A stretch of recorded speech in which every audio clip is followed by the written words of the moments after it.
যুবকদের করণীয় কি?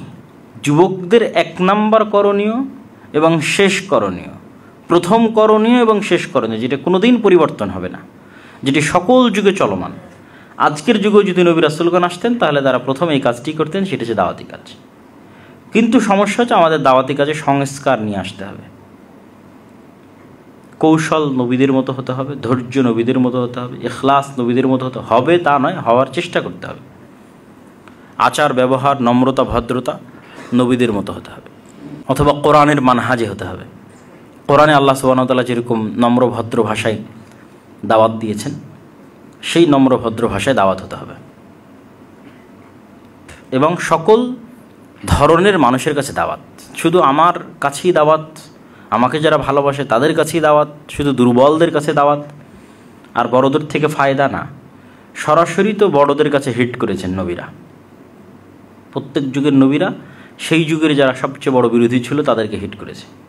ইব্রাহিম আলাইহিসসালাতু ওয়াসসালাম নমরুদকে হিট করেছে, মুহাম্মদ সাল্লাল্লাহু আলাইহি ওয়াসাল্লাম আবু জাহালকে হিট করেছে, মুসা ফেরাউনকে হিট করেছে। নবীরা নিজ নিজ যুগের যারা সর্বোচ্চ পর্যায়ে ছিল তাদেরকে আঘাত করেছে, মানে দাওয়াত তাদেরকে, তাদের মসনদকে টলিয়ে দিয়েছে নবীদের দাওয়াত। তো আমরা আমাদের দাওয়াতকে কিন্তু সর্বব্যাপী, সর্বগ্রাসী, সর্বজন সাধারণের জন্য উন্মুক্ত করতে পারছি না, শুধু ইসলামের জন্য করতে পারছি না, নিঃস্বার্থ করতে পারছি না, ভাষা আচার ব্যবহার ঠিক রাখতে পারছি না, কৌশল ধৈর্য ঠিক রাখতে পারছি না। এই জিনিসগুলো সংস্কার করতে হবে। দ্বিতীয়ত, দাওয়াতি কাজের পাশাপাশি আমরা 20 বছর 50 বছরের পরিকল্পনা নিয়ে আরেকটি কাজ করতে পারি, সেটা হচ্ছে সমাজ ও দেশের সাথে ওতপ্রোতভাবে সম্পৃক্ত হওয়া। আপনি সমাজ বিচ্ছিন্ন এবং দেশ বিচ্ছিন্ন অবস্থায় মানুষকে শুধু দোষারোপই দিতে পারবেন, নিজে কিছু করতে পারবেন না। আমাদের একটি ঘরোয়া মিটিংয়ে আমি উপস্থিত ছিলাম, আবার সেই দিন বরিশালেও আলোচনার মধ্যে দেখলাম এই বিষয়গুলো উঠে আসতেছে। তো সেদিন আমি এটা বলেছিলাম, ওই ঘরোয়া মিটিংয়েও বলেছিলাম, ওই দিন আলোচনাতেও উল্লেখ করেছিলাম যে আপনারা যে বক্তব্য উঠে বলছেন অমুক এটা করে নিবে, অমুক এটা করে নিবে, অথবা আমাদের এটা করা দরকার। আপনি অমুক এটা করে নিবে এই জন্য আমাদের এটা করা দরকার এভাবে না ভেবে আমি দেশ ও জাতির জন্য কি করছি সেই জায়গা থেকে করেন, তাহলে আপনাকে অন্তত দোষারোপ করা লাগবে না যে অমুক এটা করে নিবে বা অমুক এটা করবে। এই দোষারোপ করা থেকে আপনি বেঁচে যাবেন, যে অমুক ক্ষমতা আসলে আমাদের এই হবে, অমুক ক্ষমতা আসলে আমাদের এই হবে, অতএব আমাদের এটা করতে হবে। এভাবে কেন? আমি এবং আপনি এই দেশ এবং এই জাতির জন্য কি করছি সেই জায়গা থেকে করেন, আপনার বিষয়ে কেউ কথা বলারই সাহস করবে না, এবং আপনার ওই নেগেটিভ চিন্তা আসবেই না। সুতরাং আমাদের মাইন্ড ব্রড করতে হবে, চিন্তা সুদূর প্রসারী করতে হবে, দেশ ও সমাজের সাথে সম্পৃক্ত থাকতে হবে। দেশ যদি বিপদে থাকে আপনি সবার আগে যাবেন, সমাজে যদি কোনো একটা ক্রাইসিস হয় আপনি সবার আগে যাবেন, আপনি ওখানে সবার আগে থাকবেন না, আবার পিছন থেকে এসে বলবেন অমুক তো এটা করে নিল, অমুক তো এটা করে নিল। এই দোষারোপ দিয়ে কোনো কাজ হবে না। কেননা যে কাজ দেশ ও জাতির জন্য করা সম্ভব এরকম প্রত্যেক হালাল কাজে, বৈধ কাজে অংশগ্রহণ করাও তো দিনের অন্তর্ভুক্ত, স্বতঃস্ফূর্তভাবে অংশগ্রহণ করা।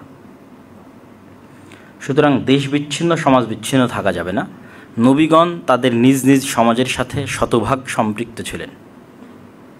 আমাদের নবী মুহাম্মদ সাল্লাল্লাহু আলাইহি ওয়াসাল্লাম মক্কায় যখন বসবাস করেছেন, মদিনায় যখন বসবাস করেছেন, তখন এটি আপনি বলতে পারবেন না যে অমুক বাড়িতে পানির কষ্ট আছে আর সেটি মুহাম্মদ সাল্লাল্লাহু আলাইহি ওয়াসাল্লামের কষ্ট নয়, অমুক বাড়িতে খাবারের কষ্ট আছে আর সেটি মুহাম্মদ সাল্লাল্লাহু আলাইহি ওয়াসাল্লামের কষ্ট নয়, অমুক বাড়িতে কেউ মারা গেছে আর সেটি মুহাম্মদ সাল্লাল্লাহু আলাইহি ওয়াসাল্লামের দায়িত্ব নয়।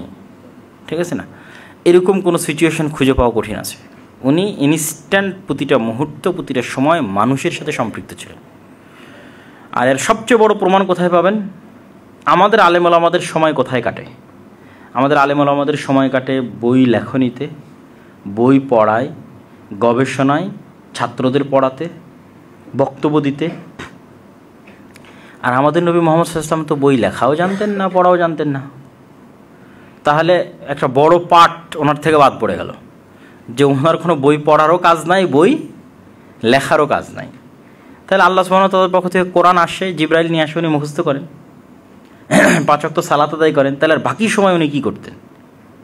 উনি তো আর আমার মতো গবেষক না, ইমাম বুখারীর মতো হাদিস সংগ্রহকারী নন যে পুরোটা সময় হাদিস তাহকিক, যাচাই বাচাই, লেখালেখি, বই পুস্তক কী করতেন? বাকিটা সময় সমাজের মানুষের সাথে কাটাতেন। মানুষের বিপদ আপদ, সুখ দুঃখ, সমস্যা কষ্ট প্রত্যেকের সাথে উনি আছেন। মানে কেউ 1 সেকেন্ডের জন্য মনে করবে না যে আমি একা।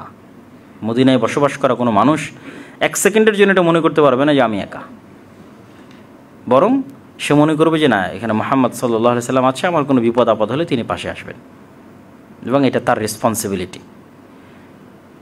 তো যখনই নবীরা সমাজের মানুষের সাথে ফুললি কানেক্টেড হয়, তখন ইসলামের মেসেজটা প্র্যাকটিক্যালি দেখাতে পারেন। আমি তো এখানে শুধু আপনাকে থিওরি দিচ্ছি, আপনার সাথে প্র্যাকটিক্যালি তো আর দেখাতে পারছি না। তো এই জন্য সমাজ ও দেশের সাথে আপনাকে সম্পৃক্ত থাকতে হবে। আপনি সমাজ ও দেশের সাথে সম্পর্কবিহীন অবস্থায় অন্যকে দোষারোপ করে নিজের অবস্থান ঠিক রাখতে পারবেন না। এই মূলনীতি, এই পলিসি থেকে বের হয়ে আসতে হবে। তৃতীয় যেটি করতে হবে, যেহেতু সময় সংক্ষিপ্ত, আমাকে বিমানও ধরতে হবে নীলফামারী যাওয়ার জন্য, কিন্তু জিনিসগুলো বুঝা হলো আসল, কাজে বাস্তবায়ন করা হলো আসল। খুব বেশি বললাম, খুব ভালো বক্তব্য দিলাম, এগুলোর চাইতে তৃতীয় হচ্ছে শক্তিশালী প্রতিষ্ঠান তৈরি করা। এই জায়গায় শুধু আমরা না, সব মুসলমানেরাই ধরা। সেইটা দেওবন্দি বলেন, হানাফি বলেন, বেরলভী বলেন, জামাত ইসলাম বলেন, আহলে হাদিস বলেন, সবাই ব্যর্থ। এই জায়গাটাতে সমন্বিতভাবেও কাজ হতে পারে শক্তিশালী প্রতিষ্ঠান তৈরি করার পিছনে। আর শক্তিশালী প্রতিষ্ঠান না থাকার কারণেই মুসলমানদের কোনো ভয়েস, কোনো আওয়াজ আমরা সঠিক জায়গায় পৌঁছানোর মতো পরিবেশ করতে পারছি না বা পারবও না।